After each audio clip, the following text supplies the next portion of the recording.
friend Ian Begg. How are you? I'm good. I almost went to our favorite German restaurant today, but I had to speed back in the speed limit, but I had to come back and do the big show because it's very exciting today. Number 70, Number 70. 70. Oh Yeah, my goodness. Porsche misses yeah, out on serving you a salad because we do number 70. And for yep. number 70, we have Dana Bryson from the Los Angeles Kings, equipment manager of the Los Angeles Kings, comes in and tells us some things. But Jeff, you were playing hockey. I was in Phoenix for the weekend. Just decided that I'd go stand in a hair dryer for 3 days. And my God, it's hot there. I think it's hotter than Vegas, right? Yeah, I think it's a little bit hotter, but Oh, Phoenix is a really cool spot. I it's mean, a great Vegas may spot. be. I love Phoenix. I don't get down there enough. Maybe we'll take when we take the big show on the road.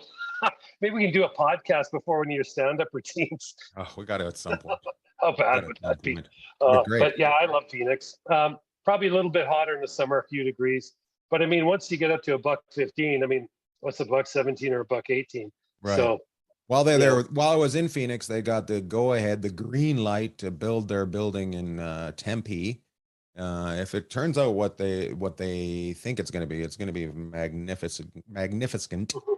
mhm. 16,005 is going to be the number that they're going to be able to put in there. So Mhm. That's good. And so that means about 17.8 because T-Mobile here in Vegas is supposed to be 17.4 and they're constantly over 18,000. So it's funny. um, that's a good I sign. was thinking more like 3,500. Well, we're trying to build it up, right? We know they're going Yeah. to play to sellout crowds next year. The It's only people going to be there 5,000. seem to think that that rink that they're going to play in, that ASU, is just going to be it's going to work for them. It's going to show the magic what hockey is, and people are going to love hockey and they're going to buy season tickets. Hmm. You never know, because their biggest mistake was moving that rink to Glendale.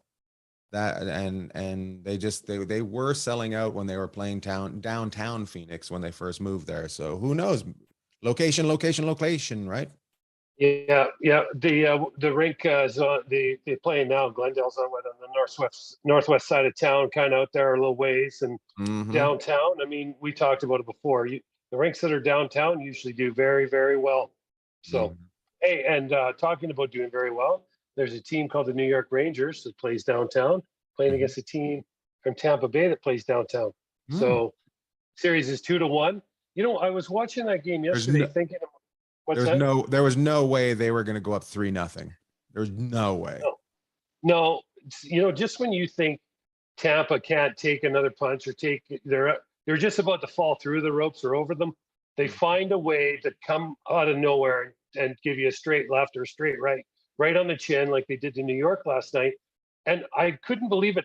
When I was watching that game, I just thought, this just seems like it's not going to go to overtime. And sure enough, there hasn't been a lot of overtime games that I can recall this year in the playoffs. Like, the playoffs have been unbelievable, but most of the Mm. games have Have been not been settled. And of tight. course, yeah, and they've been close, the majority of them.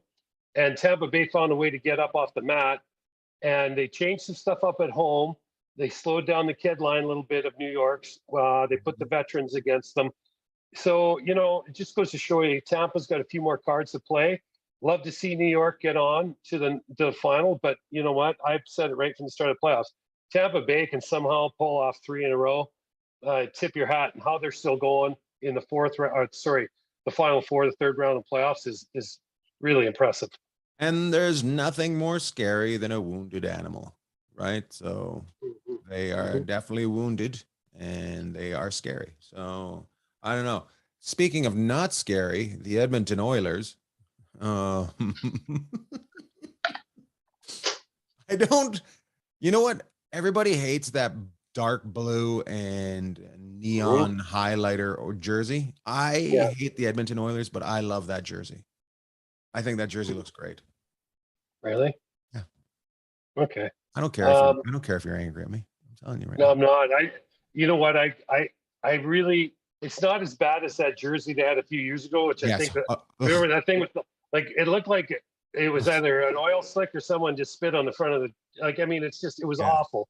And Yeah. so I give them credit for gravitating You know what I think they should do? What they play tonight, right?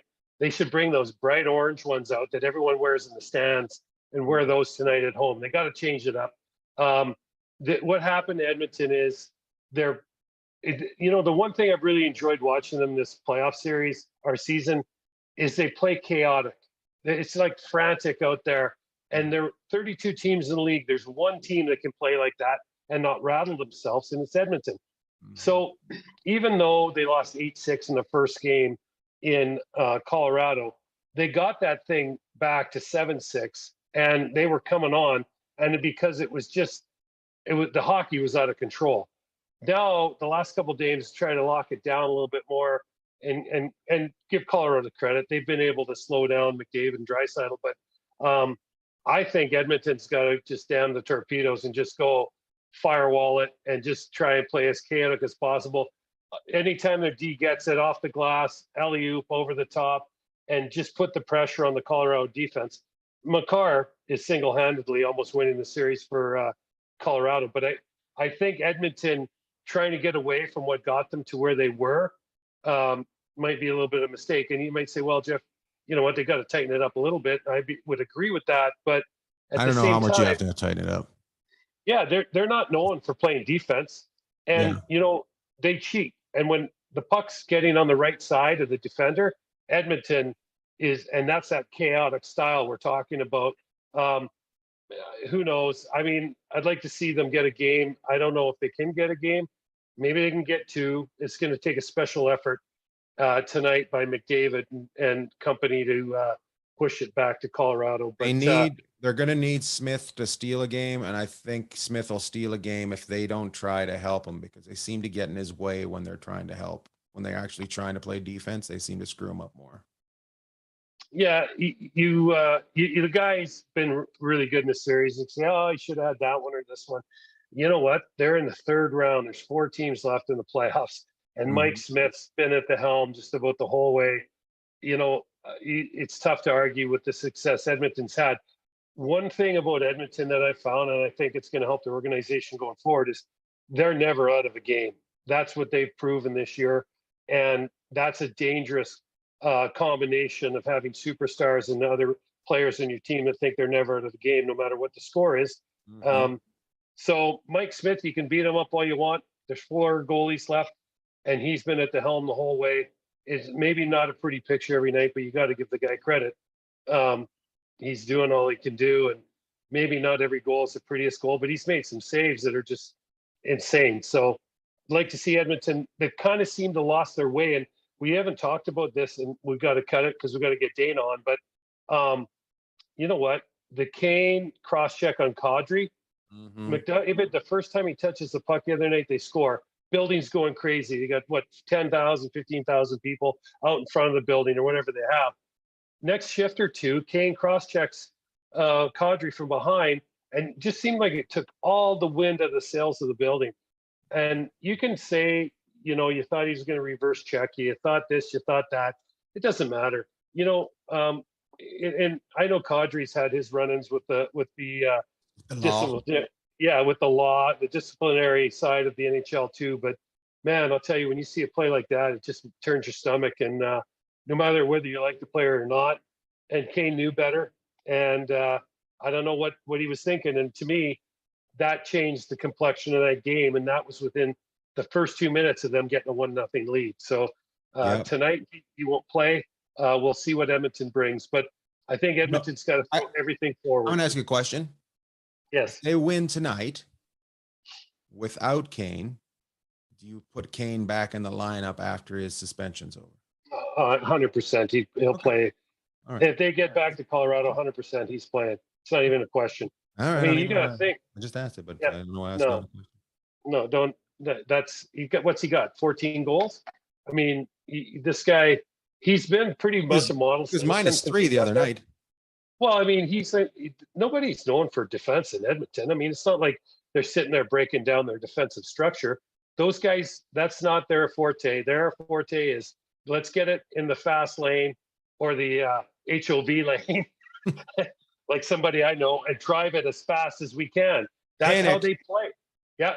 Oh, yeah. I cannot tell you people how fast that little car of Ian and Carrie Anscos. The Edge. That thing goes. It's like, wow. It's not. Yeah, it goes good. Not. It's It good. like not. So, yeah. Speaking of So things let's- that go, let's get to our interview today. Dana Bryson, Stanley Cup champion twice of the LA Kings. Here he is. Today on the show, we have a guy that has been with the Los Angeles Kings for 17 years, the assistant equipment manager of the Los Angeles Kings, my friend, Jeff's friend, Dana Bryson. Welcome to the show, Dana. Thanks, fellas. Thanks for having me on. You just started your it's Monday, we're recording, and you just started your time off, and I said let's have you talk about hockey, and you must be thrilled. No, I'm excited. You've asked me a couple times, and we always found an excuse not to, so I'm happy to do it.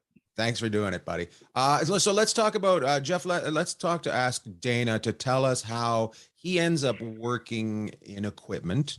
Because I know you started in college. Is that how you started, Dana? Yeah. Started at UMass Lowell and went to another college called Northeastern University in Boston. It all kind of started by accident, and it just kind of snowballed. What did you do? Did you start in hockey at the beginning? Was it always hockey, or were you working? Or? No, I went to school with like criminal justice, and I just happened to be put in a dorm room with two players, and they needed somebody, and as a student manager, and it paid for school, and I was like, all right, no debt, let's do this.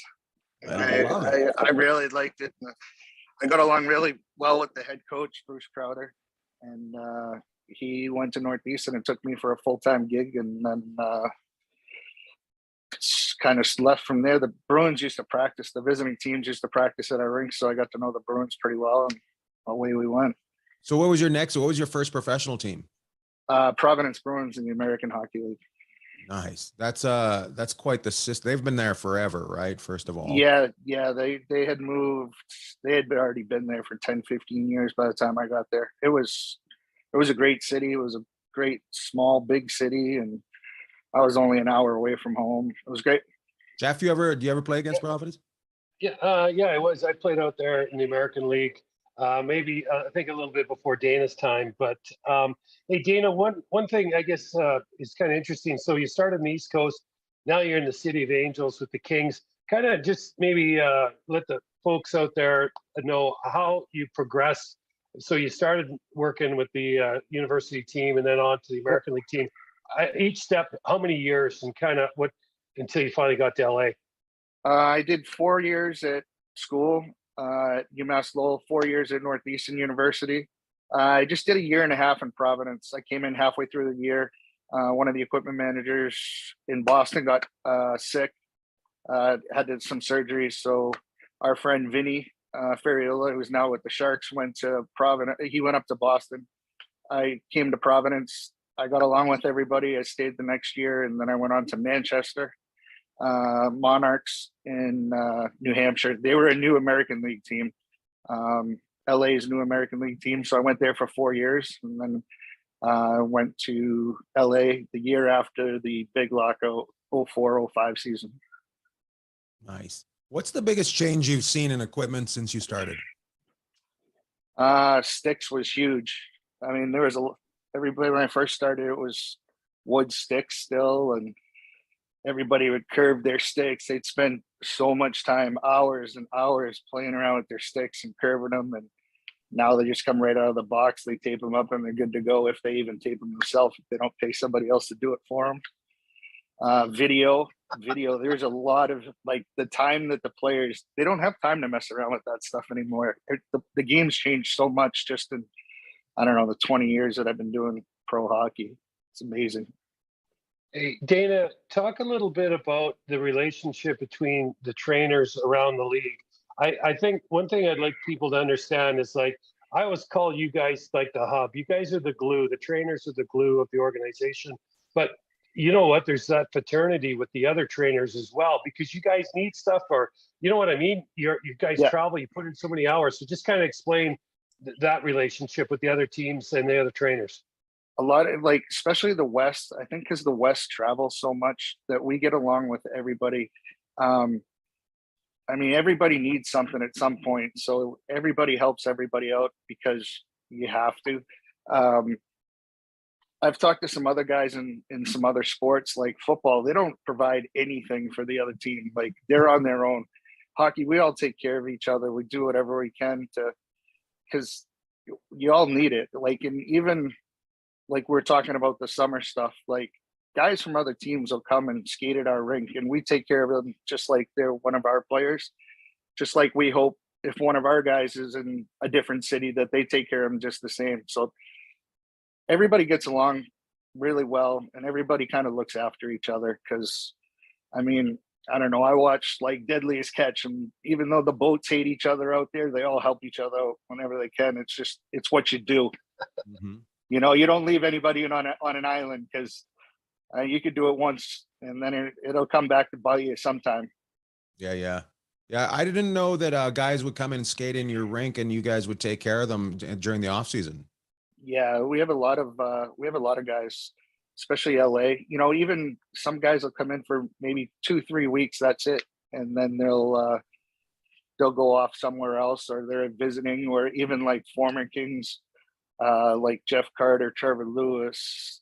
Mm-hmm. You know, a bunch of guys who played here at one point. They still have their house, or they come out for a few weeks to see friends and stuff like that. They'll, just because it's summer for them doesn't mean that they get to take time off from their workouts and stuff. So Right. it's kind of a spot, and it's pretty much an agreement in the NHL, like around the league, that everybody takes care of everybody. So the best you can. So during the off season, basically there is no team. It's everybody for everybody. Yeah, exactly. Like, I mean, everybody looks after each other. I think that's the best thing about our sport in general is everybody's there for everybody. So I have a question. Are you guys unionized? Yeah, we have a. You are union. Well, we have I'm serious. No, we have a society. It's called. We have PHATs and SPAM, professional hockey athletic trainers, and then Society of Professional Equipment Managers. And we actually have meetings like every year. The spots move around, and that's Where we, kind of is that where we first met each other? Yes, in Vegas. Yeah. So it's good. It's good. We do a lot of stuff with the NHL, but it's everybody. It's all the leagues together. There's a lot of meetings, meet with vendors and stuff. But it's also a time like we can kind of hang out with some of the other equipment guys where you're not in their hometown, they're not in yours. You don't have to worry about family. Go out, maybe have a adult beverage or a dozen, and that's where another part of everybody kind of taking care of everybody comes from too. Is so you guys give each other bail money. Yeah, exactly. But and nobody tells anybody else, and we all stay out of trouble. Hey, so Dana, I think where Ian was going with the start of that question is he's just wondering if there might be room for a stand-up comedian in your union. So hey, anytime. We got bail money too. That's awesome. Yeah, no, we like I said, we have meetings once a year, and there's a dinner. I think that you'd be a great MC for this dinner. I'd love to. Anytime you guys need me to come in, I'll do it. You know that. All right. We'll talk about that later. Are you okay? Are you guys? Are you closer to the players or the coaches? See, I think as I get older, I probably have a little more in common with the coaches versus the players. I mean, the players now are closer to my kids' ages than they are to me. We get some kids that are 19, 20, 21 years old. I literally could be their father now. Mm-hmm. But it's kind of a delicate balance for us to try and to not get pulled too far either way, because, like we're there for both. It's a delicate balance kind of, I'm usually a little closer with the older guys because I've had them for a long time, but it is a little bit of like I said, a balance to bounce, not to be too far either way. Right. But do you find, Dana, like one of the things you talked about earlier, and Ian and I talked about this all the time, we watch the games, and friends of ours that are around the league as well. The game's changed so much. And like you said, now there's this age gap. You're closer in age to most of the coaches than you are most of the players. And these guys are coming in. It's a lot different than it used to be. You know, I mean, like you say, you pull a stick out of the box now, you tape it up. You might not even tape it, and you go play. Like, there's nothing that these guys don't want for versus back in the No. day where I Yeah. don't know. Maybe you could talk about that for a minute or two. I mean, like when I first started, you know, maybe the guy brought some workout stuff to the rink, or he had this and he had that. Now they just show up. Everything's given to them. The league does a great job. The LA Kings do an amazing job, but you don't need anything anymore. You just show up and we give it to you. Mhm. It's just it's the game. It's changed. It's everything. Everything you want or need is there. Are the teams sponsored by an equipment, or is the league a sponsor? Like, are the jerseys all across the league, or how does it work? Yeah, they're all from Adidas, the jerseys. So all of that's like provided from the league. You buy it. Obviously, they have a budget across. They have a deal across the league, so you get your stuff from them. Fanatics is another one. So all the off ice apparel, all the stuff you see the coaches and the trainers wear, like on the bench stuff, is all Fanatics. Then teams have their own deals too. So the LA Kings have a separate deal with Adidas. So we have some Lululemon stuff. We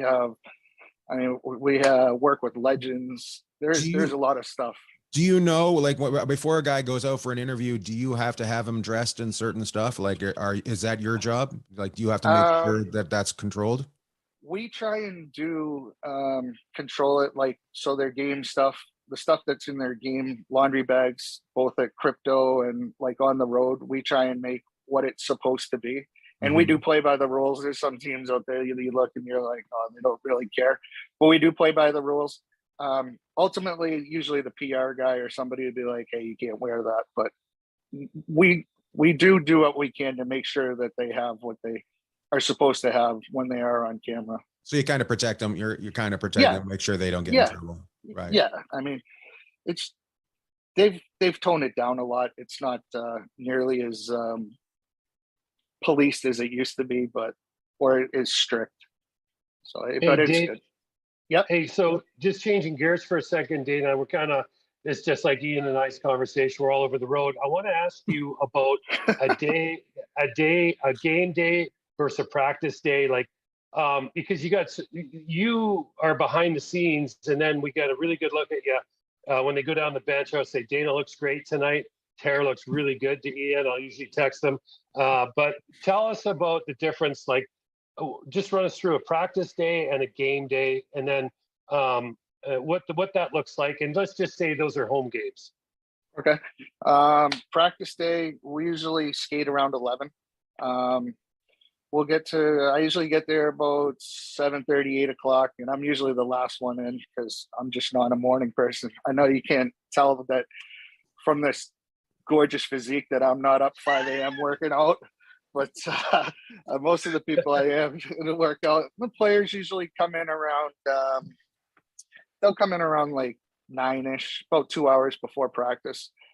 And the majority of the morning is trying to just catch up either from a game the night before or sometimes packing if we're going on the road, little type stuff like that, maybe some repairs. Practice days are a little quiet. There's nothing too much. If we play the next day after practice, we'll sharpen skates for a couple hours, take whatever we need, get ready for downtown. Game days we skate at 10:30, so I usually get to the rink around 7:30. So the morning skate is just they'll go, the 21, 22 athletes that are playing, they will go on the ice and skate for about 15, 20 minutes, nothing too long. Then the extra guys will probably skate for another 45 minutes after that. We have 2 sets of equipment, so we have a practice set and a game set. So when they come off the ice after the morning skate, we grab their skates, we grab all the goalie gear and their sticks, and that'll go down to crypto. Sorry, that's Staples Center. I'm trying to be politically, crypto.com is the new Staples Center. So every game day, we only got about 3 more months before that place goes broke. I'll call it something else. So every game day we bring skates, goalies, and sticks downtown, and their equipment's already down there. And the afternoons are a little bit mellow. We'll grab some lunch. Some of the other guys that I work with are cool and they work out. I usually take a nap, make sure the coaches don't go anywhere. And then the athletes show up around 4:00 again, play at 7:30, collect all the stuff. If we're staying at home, the equipment will stay there, except for the skates, sticks, and goalies. They'll come back.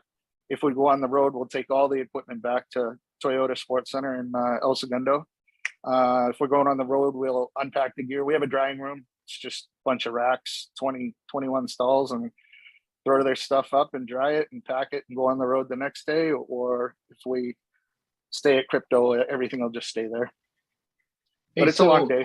It's about a 16, 17-hour day in general. That's what I think. I don't think most people realize, like, you turn on your TV at 7 or 7:30 at night. Yeah. See all, and the product is such a great product, but the people behind the scenes that actually make this thing work, guys like, what you guys do, this is a really long day. And what I wanted to kind of lead into is, so thanks to you, Lord Bag and I got to go with Cab, and who else did we go to that game with, Ian? I forgot. Sorry. JJ. Anyway, JJ. Sorry, JJ. I know JJ watches every week. He's going to be so distraught. But, we got to go down. We went down to Crypto there, the old Staples. And one of the things, we were waiting for Dana to come out after the game and just to thank him and say hi. And Dana came out with 4 or 5 other guys in the equipment truck, which is a crew cab, kind of a 1, 2, or 2, 3-ton truck with a big box on the back.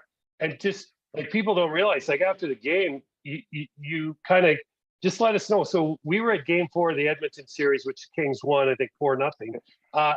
We saw you after. Kind of tell us what happened after that, because the next day you were flying up to Edmonton for Game 5.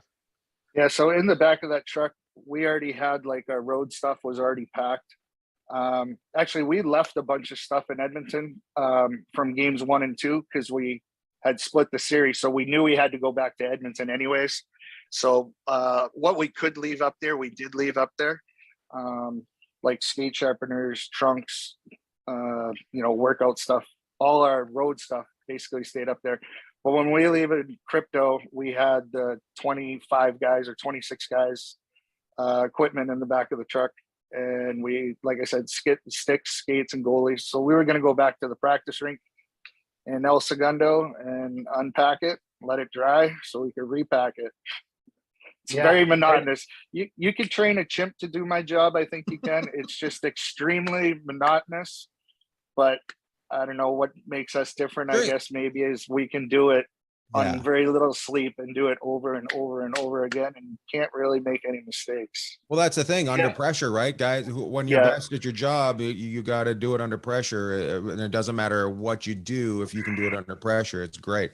How during the regular season after a road game, how long do you have before you have to have the equipment at the airport?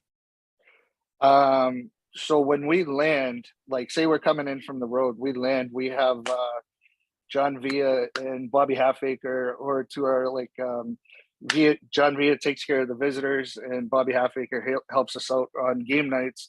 They'll meet us with the van, and then we have the equipment truck there.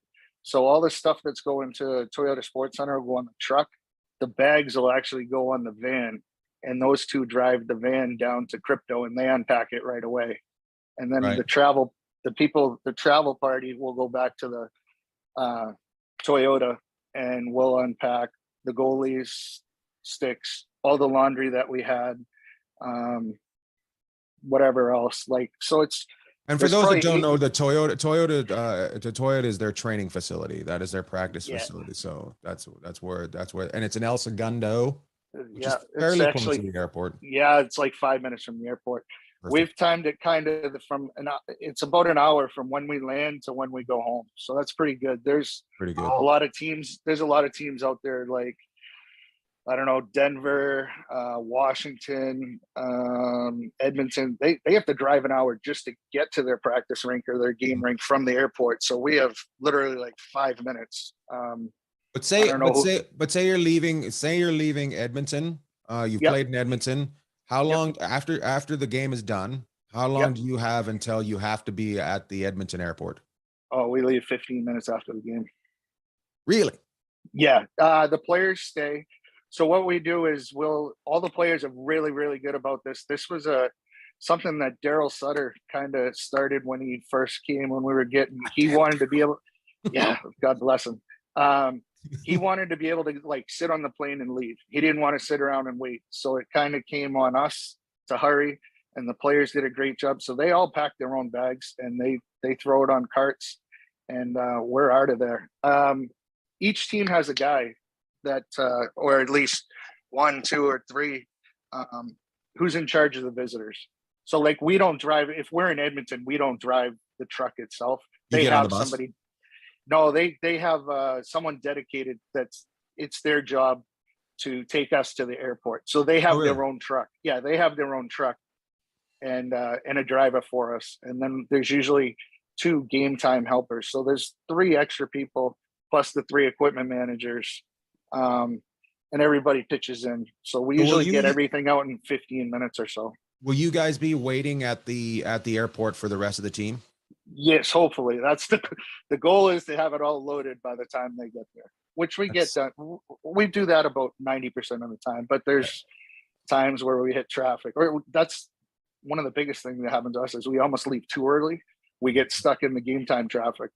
Right. And then the bus will leave 15, 20 minutes later, and there was no traffic. So even though we left 20 minutes before them, we might only be 5 minutes ahead of them because of traffic. But People Hey, don't realize how great that's insane that you guys can do that and get out there and have them like that's. I can see why guys are confused when they finish playing. Can you and actually have to go to an airport? yeah, no, it's Their own stuff. it's not the worst way to travel. And like I said, our guys are amazing. Our whole staff is, everybody pitches in, and everybody does a great job of getting us out of there. We usually leave like 1 bag of laundry and shower sandals, and our massage guy grabs it for us, and he'll bring that on the bus. There will be a couple of pieces on the bus, but 95% of the stuff will come on the truck with us and hopefully be loaded on the plane by the time the athletes and coaches get there. Hey, so Dana, just to kind of put a bow on like the travel side of it, because I think it's just amazing. The amount, like you touched on earlier, you basically, there's times you guys don't get any sleep. Like let's just say you come back from a game at Crypto or Staples, and you go over to El Segundo, or you come in from a road trip. You guys go to the practice facility and unload everything. What's like, and then you got to be back in the morning. Like, sometimes you guys just stay at the practice facility, or do you go home for 4 or 5 hours? Like how? No, you know, not anymore. Like when I was, so my first 6 years, I was the guy that was dedicated to the visiting teams.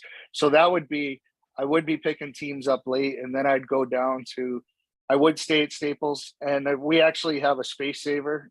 It's like a big bowling set of walls and shelves, and there is a bed in there, and we have a lounge with some couches and stuff. But I don't personally stay at the rink very often, but there's tons of places where, you know, it's just too far to go home or anything like that.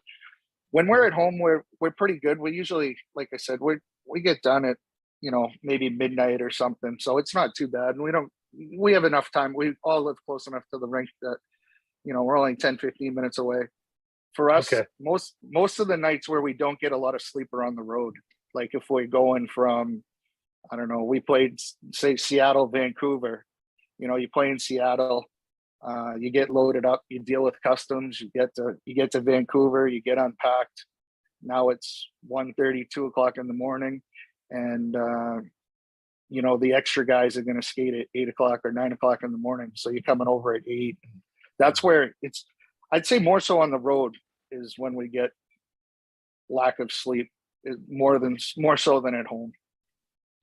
hey, talking about the extra guys and just players in general, let's just talk about today's player. Like the other night, Ian and I were talking about Rantanen. It seemed like every time he came to the bench, he was switching out his gloves for another set of gloves.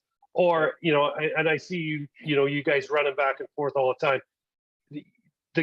Your job is kind of, you know, growing, but how many people like there's some players that are going to need way more attention than others. So how do you guys deal with that? It's almost a hierarchy thing too, just like everything else. The veteran guys we all try and treat everybody the same, but to say that we really treat some, a veteran as much as a rookie.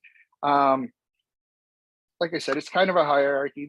They learn, like, maybe the younger guys don't ask for quite as much as the veteran guys and stuff. But it's a respect thing too. Like, if a guy's been around for 10 years and he's been one of the league's best players and just a good person, you're gonna go try and do extra for these guys. And then the younger guys, it's more like they kind of have to earn your respect. And then, like me being an older guy, I tend to gravitate to the older guys a little bit more. And one of the staff that I work with, Chris Shornack, he's younger, so he's great with the younger guys. It's everybody kind of grows together, and the veterans do usually take up a little bit more time, but they've earned that from us. And the younger guys, they'll learn, and eventually the younger guys can be the older guys. So it all rotates. What is one of the biggest things, like, people that are listening, like, for the trainer during the game, is there certain things that you end up dealing with way more than others? Like, I guess a skate blade or a sharpening, maybe a stick. Like, what kind of, you got to be ready for anything, but yeah, skates is the biggest thing now. So about, I'd say in about 2013, they lost an earpiece. Sorry about that, fellas. 2013, need an equipment guy for my earpiece. Give me another one. In 2013, Bauer came out with a skate blade. It's called like the quick blade, and there's a trigger in the back. Basically, you pull on it, and then you can pull the blade out. So now players don't have to take their skates off to get sharpened anymore, which was unbelievable. You don't have to pull a guy off the bench. You don't have to tell the coach that he's going to be gone for 5-10 minutes while he gets his skate done. Conversely, for us, it's made so much more work for us to do. But now most guys have, in LA, we have 3 sets for every guy. Some guys have 4 or 5.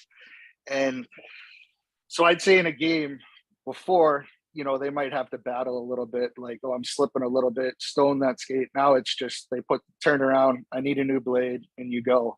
But the problem is you have to sharpen all those blades. So Right. I mean, you got 20 players, you got 3 sets of steel for each guy. That's 60 pieces of steel. It added a lot more. It made the game a lot better for everybody, but at the same time, it's a lot more work. So I'd say that's the biggest thing we do during games is between periods. I'm usually sharpening somebody's skates. We all are. Everybody is. right out. I got a question. So when a player gets traded, Yep. What are they allowed to leave with? We usually give them everything we can give them. That's another thing. Yeah, it's like another thing too, like where we talked about teams taking care of teams. Like, if you have 24 sticks on the shelf for somebody and they got traded, you send them with them. If he's got 2 pairs of skates on the shelf, you send them with him. And you'll either get a credit back from the company or credit from the team, or sometimes it's just a wash, like, especially if they're sending somebody back with 24 sticks, then it's kind of a wash. I mean, Right. we send them with whatever's, like, all their equipment. If they have a practice rink, we'll send them with their practice gear. Whatever they need,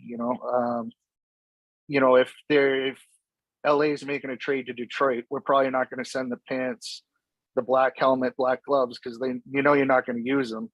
Right. Or sometimes we'll just send it so they can see what they wear, or see what kind, or see any alterations and stuff like that, and then they'll send it back to us. That's and then interesting. it'll go back. Yeah, it'll get sold or something. But I mean, all the equipment, like whatever we have, we usually, especially if you're getting a guy back to, you just do the same thing. Is there a brand out there that you and the other trainers know about that's coming into its own that people don't know about? I don't think so. There's, like, Warriors, kind of a quiet, like, little, they're getting bigger. Everybody knows Bauer CCM. True is another company that's they do unbelievable job with people with terrible feet. Their skates, I don't know how they do it, but they make unbelievable skates for people with the ugliest feet in the world. I will be seeing True soon. Yes. Yeah. It's in Winnipeg. You got to go up there and check it Gotta out. go up and see him. Yeah. Take my blocks up there and get them. They're as long as they are wide. That's Hey, Freddie Dana. Flintstone. Hey, he's pretty quick though for a guy with square feet. I got to tell you that. I couldn't hardly keep up with him the other day. I thought he was going to put me and Lou in the ground on our walk. I was like, "Are you trying to kill me?" But hey, Dana, this is kind of something just popped in my head. I want to ask you about a few other things, but the NHL now with the production and everything else, they're interviewing the coaches on the bench during a game, and I mean, you guys are ripping around, and I was just like, explain that dynamic, like, and I'm sure the coaches don't love it, but what people don't understand is during those TV timeouts and those breaks, that's when you guys are flying. I mean, you guys are flying around anyways, but that's a break in the game where you guys can actually focus in and spend a few more moments, and so you don't have you guys are like a NASCAR crew. You come in, boom, you change the tires, you do whatever you need to do, add the gas, and then you guys are back out. Now they're throwing the person interviewing the coach on the bench. Explain how that works. It's definitely the first couple of times I was like, who is this person on the bench and how did they get out here? Like, where did they come from?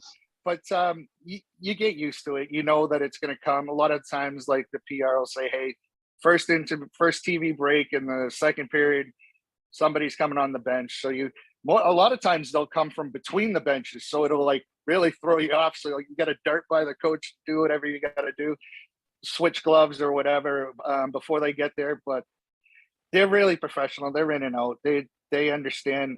Everybody thinks there's a ton of room behind the bench. There is like zero room behind the bench. right. And so it's you almost feel bad for them. They're climbing over the bench, through the players, over the door, around me, like to talk to the coach that doesn't want to talk. They can't hear anything because they're yelling. They've had masks on for 4 years. Nobody can understand what they're saying.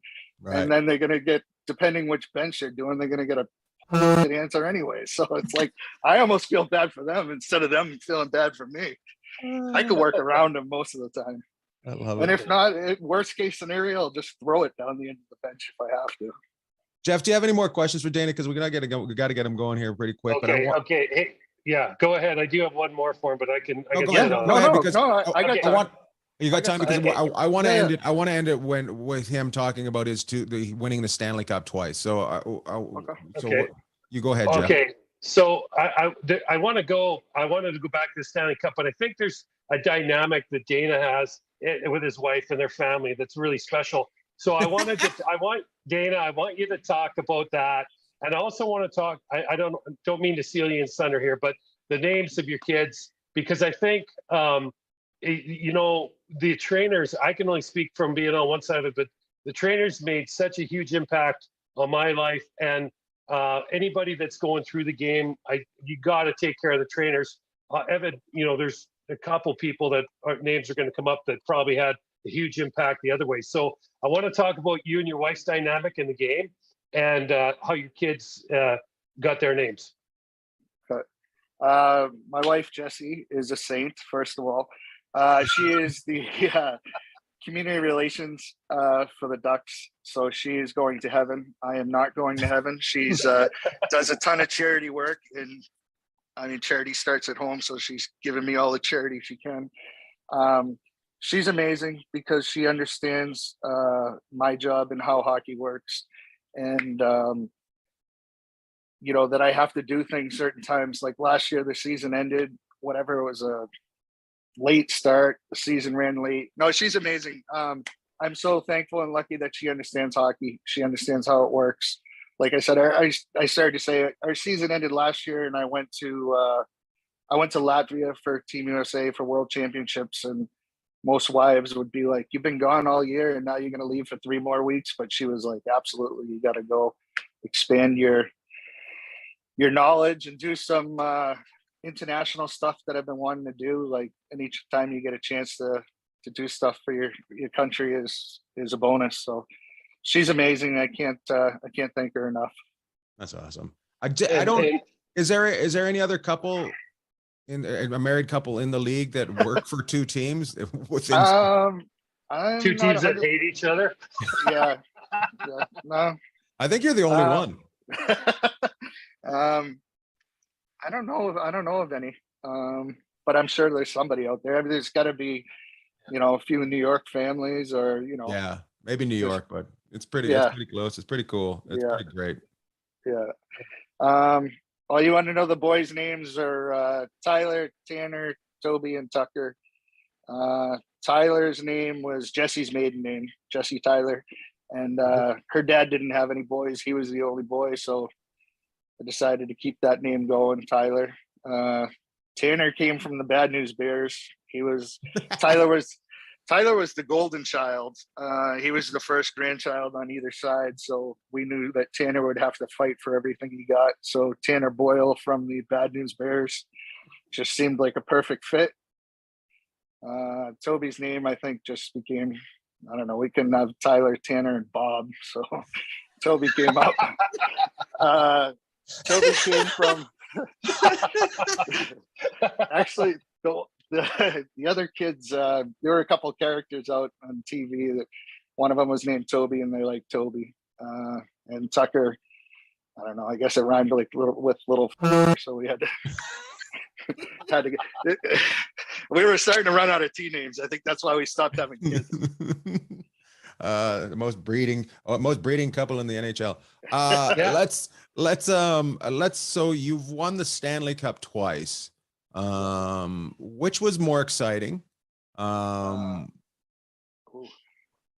That's gonna say I'm gonna give the parent politically correct answer to that. They were both amazing. The first one is always special because it's your first one. Right. It was I mean, they were up 3-0 in every series. Like it was almost we didn't know any better. Everything was great, and the players won the cup. I was just along for the ride. I have nothing to do with any of that. But it was can't do it amazing. without you. They can't do it without you. It was Yeah. amazing. And I think the second one was so like special because they had to work so hard. Like it went. I mean, they were down 3-0 to San Jose in the first one. Came back 1-4, and then we went Game 7 again against Anaheim, and then they go Game 7 again against Chicago, win in double overtime. So they were each different, but both amazing. And I got to celebrate the second one hanging out with you. So of course the second one is the best. Second one's the best because I got to drink from the cup. Yeah, you got to drink. It's interesting. So you have your name on the Stanley Cup right now. Yep. So does that what does that do to your brain? Do you even think about it ever, or do you think, oh, like I don't know, I don't think I have anything that would go down in history like that. It's pretty crazy. I think it's extremely like I am so honored that is a part that they'll always be. My name will always be in the Hockey Hall of Fame. Mhm. Like it'll be there. I know the name will be on the cup itself for 57 years. I'm 48, so pretty sure that it'll outlive me. And who knows what my kids or grandkids, whatever, what they're gonna do. But it makes missing all these birthdays and all these weddings and events and stuff that you can't go to, baseball games, soccer games, all the stuff you miss in between. It's a little piece of history that makes you, well, maybe this is worth it. Nice. Jeff, you got anything about the Stanley Cup you'd like to ask him? My last kind of thought is, you guys got to the pinnacle of the mountain, and you had one of the greatest press conference people in the history of the game. Not only when you had an interview, but in Daryl, the coach, Daryl Sutter. And then the team kind of came off a bit, and now it's back on the rise with Todd McLellan. When I watch you guys in person, and I see you in Vegas every year, I love to go down and watch Kopitar play. I rave about him all the time. But tell me just kind of the ride you've been on. I mean, Daryl's still going in Calgary, but he made such an impact on those guys like Doughty, Quick, and Kopitar, Lewis, Carter, all those guys. And there's more. But and then you guys kind of came off. Now you're kind of back on the rise with this hardworking team under Todd. Just kind of maybe just wrap up with that and what you see and what what you're kind of where you've been and where you think things are going. I think the team after they won, they struggled a little bit. I think your draft picks and your American League team and your prospects kind of consider it a pool, right? But like a pond, the pond got fished out to get the guys that missing pieces here and there to win. Mm-hmm. So when the winning years were over, there wasn't there wasn't anybody to take over to come back because they had lost all their, they traded all their first round draft picks and second. So that's the hardest thing is once you come off winning is building up your draft choices, building up your prospects and doing that all over again. And, Rob Blake's done an amazing job doing that. And unfortunately, there's not a ton of teams that can consistently win and win and win and keep making the playoffs. It's very hard. It's kind of like peaks and valleys. Absolutely. It's got to be ups and downs, right? That's what makes it work. Like, you don't want to see the New England Patriots win the Super Bowl every single year, right? Like, it gets boring unless you live in New England, like I did. No, but honestly, like, that's the whole point of the league is to have parity, right? So not the same teams are winning every year. And that's why teams do go in peaks and valleys. And I don't know, hopefully we're going kind of up the roller coaster. I don't think we've hit the top by any stretch of the imagination, but they definitely jumped ahead a few steps, I think, this year. And absolutely, and Todd and the coaches are awesome. Trent Yanni and Marco Sturm, Billy Ranford, they're great. They're so much fun to be around, and like they Billy make it. I don't know if you know, Dana, but Billy gave me COVID.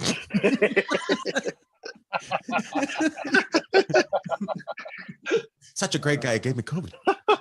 He double stacked me. You gave him tickets and he gave you COVID. I gave him laughs. What a country.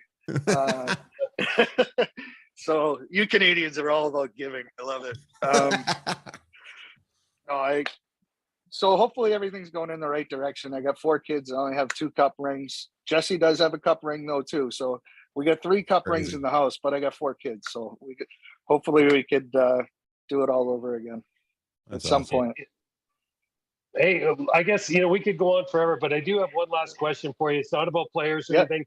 I want to ask you about video replay in the league because, on the bench, when they're looking at that monitor and this and that, what do you find is the general consensus throughout the teams and coaches and trainers, and the players, it seems like sometimes a good goal gets overturned and sometimes something that shouldn't have been a goal gets allowed, I'm just kind of curious, the basic thought process. Does it slow the game down too much? Where's everybody on that?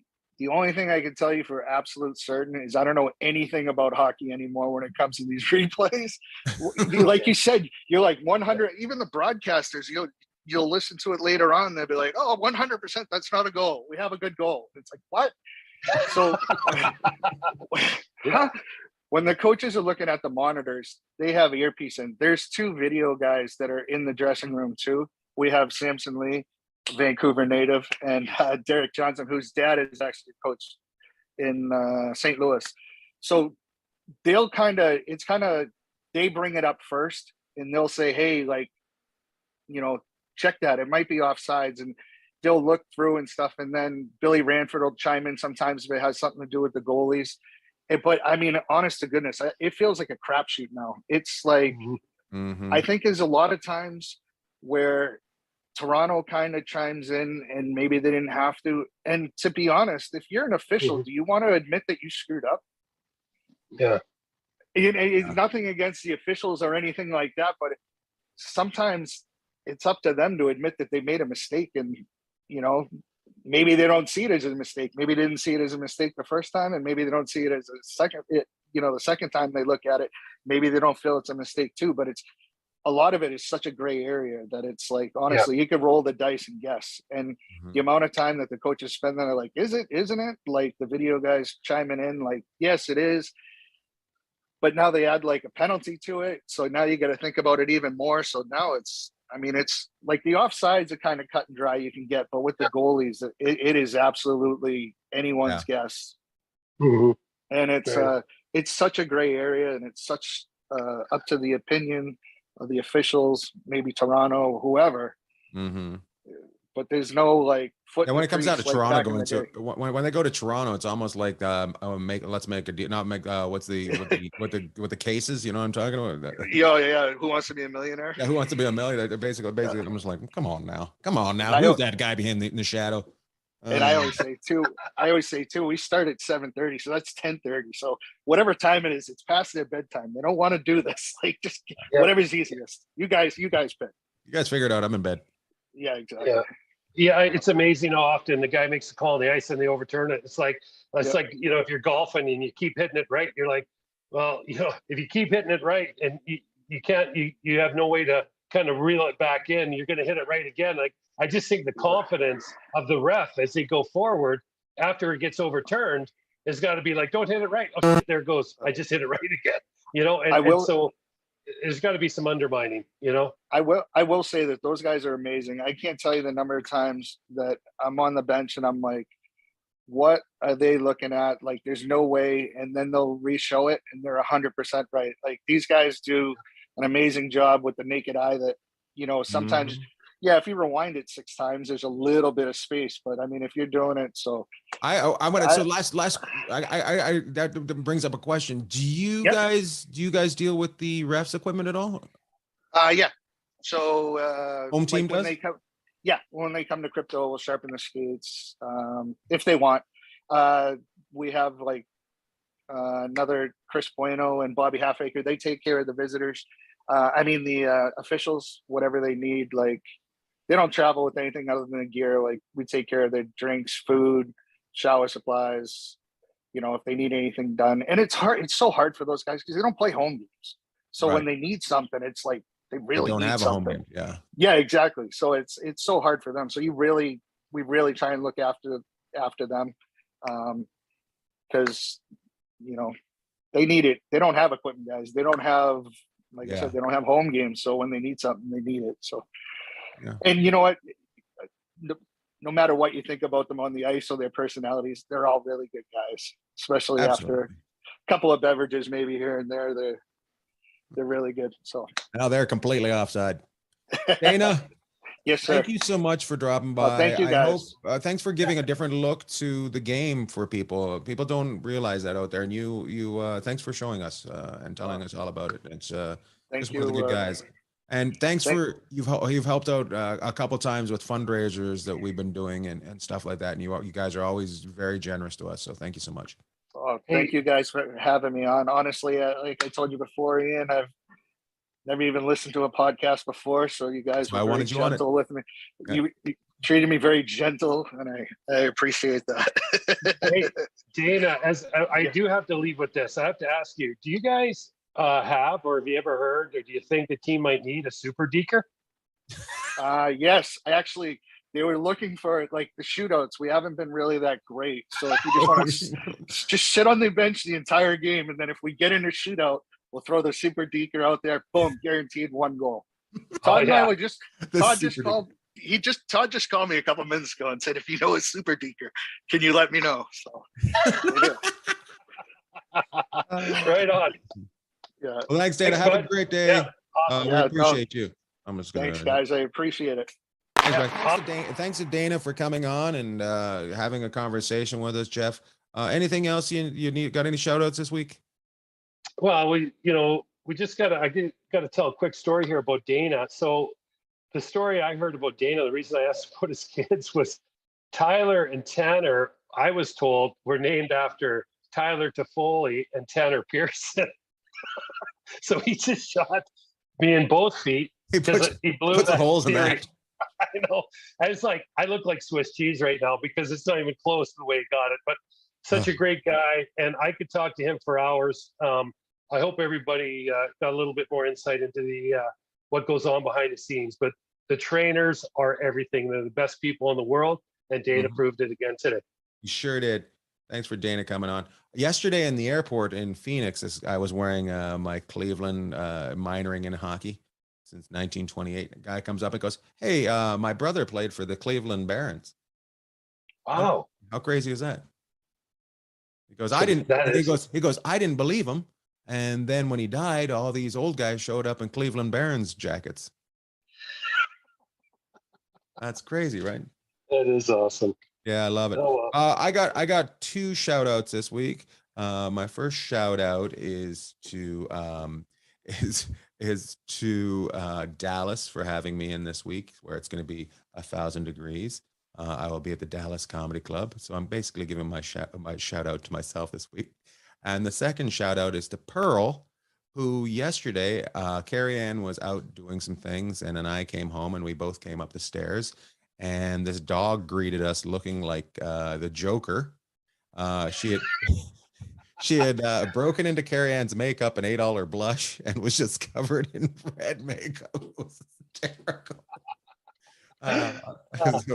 But there's the picture of it right there. Put it right there. Boom. There's the picture of it right there. Pearl was getting all dressed up. She was going out. Hey, I do have a quick shout out. I want to give a shout out to our good friend, one of our friends from Spiegel World, that he works with Absinthe, Atomic Saloon, and Opium here in Vegas. Our good friend Scott Armstrong, who is unbelievable. You should see him hit a 1-wood, hits a driver on par 3s, and he hits it on the green every time. I don't know how he does it, but he does.